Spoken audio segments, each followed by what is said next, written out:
by Bishop Dag Heward-Mills Ministries. Discover how God can change your life forever. So, eat of your wealth. Amen. Oh, we have to finish. Number 6. Envy. You must always remember when you want to enjoy your work, how to enjoy your work, always be conscious of envy, envious people around you. Amen. Try not to stir up the envy of people through your success. Everybody smiles and says, well done, but they are jealous. People are jealous. They may not say it. So when you have to choose between envy and love, show maybe sometimes less of who you are, less of how blessed you are. It's true. To reduce the amount of hatred, not only in the church, everywhere. Anyone who is successful is hated.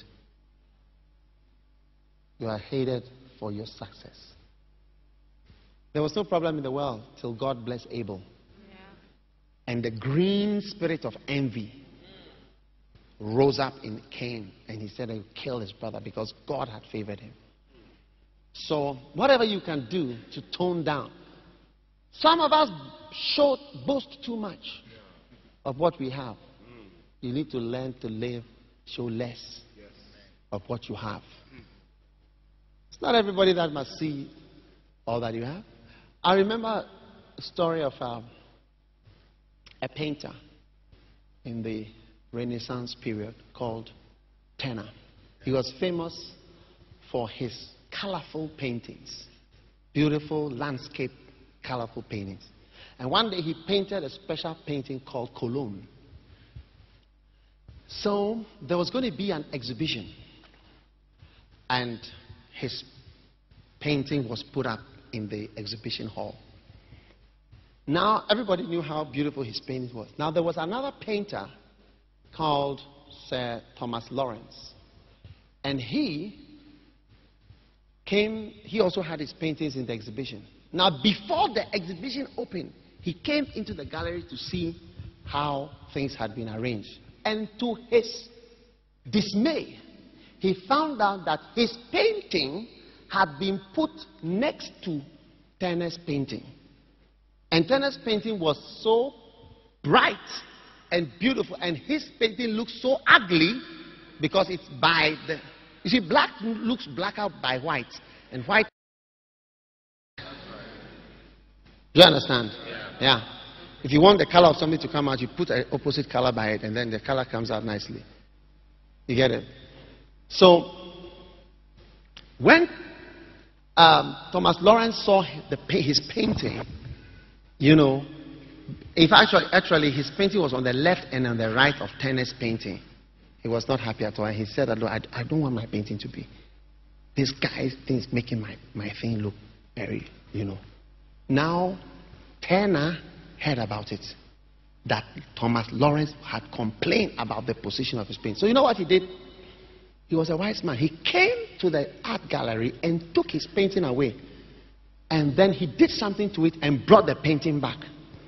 So during the exhibition, people were going around. Then what did you do to your painting? The whole thing has changed. And Turner said, don't worry. I said, the thing is not nice. It's not as it was before. He said, don't worry. Then he said, then he told him privately, he said, you know, I put something on the painting called lamp black to darken my painting. He said, I don't want people to be too envious, jealous of me. He said, after listen, I'll remove it. I can just remove it. He was a very wise man. Because you see, it's not only the boss who must like you. The people around you, the hatred and the jealousy of people around you can also destroy you. Not just the liking or the love of the boss. Jacob loved Joseph, but his brothers were envious of him, and it was the envy of his fellow brothers that destroyed him, not the absence of love from his father. So you need to be careful of the envy that you generate from people around you. And so Turner was very wise. He darkened his painting just for the exhibition after he put it back to normal. So sometimes, you need to put some black on your brightness. Yeah, maybe you are first. You are always first. I mean, don't say you are first. Just say the exam was okay. Every day you are first, and I'm always 18th. I'm 21st. I'm 22nd. Every day you come say, I'm first. I was first again. I was first again. I also don't feel so excited. Because you are always first, and I'm always 15th. I'm 18th. I'm 19th. No fine. There are times I've been to churches and I preach and I talk about our church, how God has done this, and afterwards, one day the pastor said to me, don't talk about your church again when you come to my church. Don't talk about your church again. Don't talk about your church again. I tell you now, I don't say anything about my church. I am this, we have done, no, nothing. There is nothing. It's just a church. How many have got some wisdom there? So learn how to overcome envy. Amen. Ecclesiastes chapter 4 verse 4.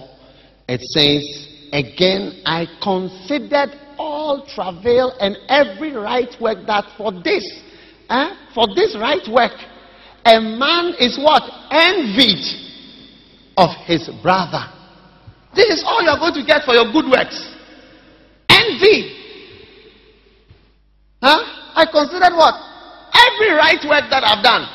And what do I get for it? Envy.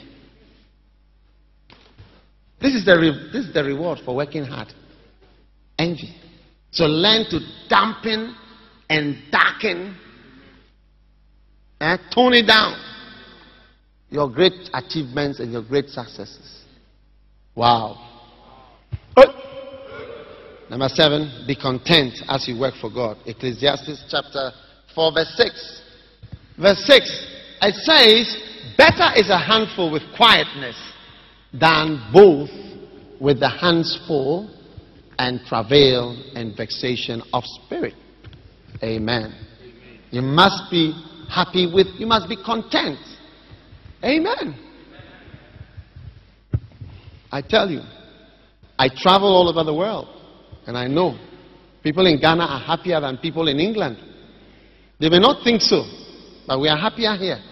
Because one handful is better than 2 hands full with travail and vexation of spirit. I can also tell you, many of the pastors we have, missionaries in the villages and the towns, are happier than people in Accra. I recently transferred our pastors from Kumasi to Accra. I mean, you may have thought that you have been demoted by being sent to Accra. But when being sent to Kumasi, but when they came to Accra, hey, then they came to see the traffic. Do we not have traffic here? From here to here, from here to here. Traffic, heat, pollution. Oh, no water. You have water in Kumasi? I think so. Expensive food. Everything. Number 8, patience. Impatience is the brother of discontentment. You can never work for God if you are discontent. You must be content. Always you must be happy with what little you have. Amen. Be happy.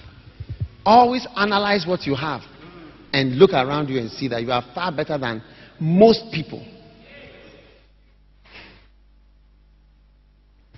I have some people, they are not paid much. I know how much they are paid. They are not paid much. I sent them on a mission.